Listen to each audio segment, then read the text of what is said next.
When a ball gets passed from these feet to these ones, so too does a torch. Paris Price is in year 3 of varsity soccer. Amy Griffin last played 3 decades ago. But this age gap is no match for the torch they share, one ignited by communication. Communication that Paris will never take for granted. I was born deaf, which is a super cool, unique thing about me. At 19 months old, I was implanted with my first 2 cochlear implants. This is where it's connected.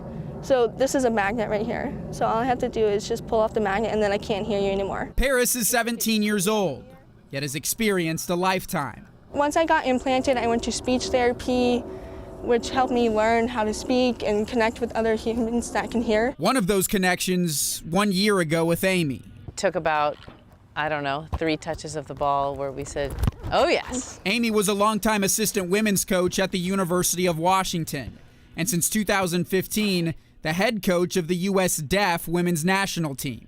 It's been the best blessing I've been given. A blessing for Paris as well. I'm the youngest player on the team, which is really cool, and I just recently joined the team. Recently won a gold medal too at the Deaf Olympics.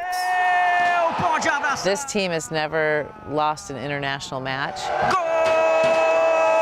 It's a group of women, ages ranging from teen to 40, succeeding only through communication. Some of them are able to hear, some are cochlear implanted, and some are hard of hearing, so they'll have regular hearing aids.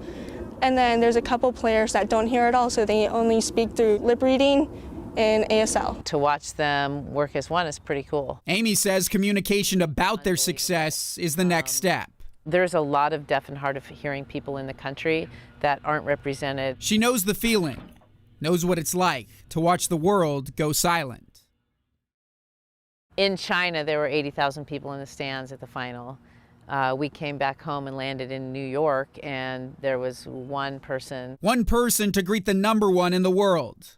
Amy, a member of the 1991 U.S. women's national team, which won the inaugural World I Cup. thought there was chocolate inside of it, but it's real. 30 years later, she's watching history repeat. It's why I love the deaf team so much, is I feel like the deaf team is exactly where we were back in 1991, where there wasn't a lot of awareness.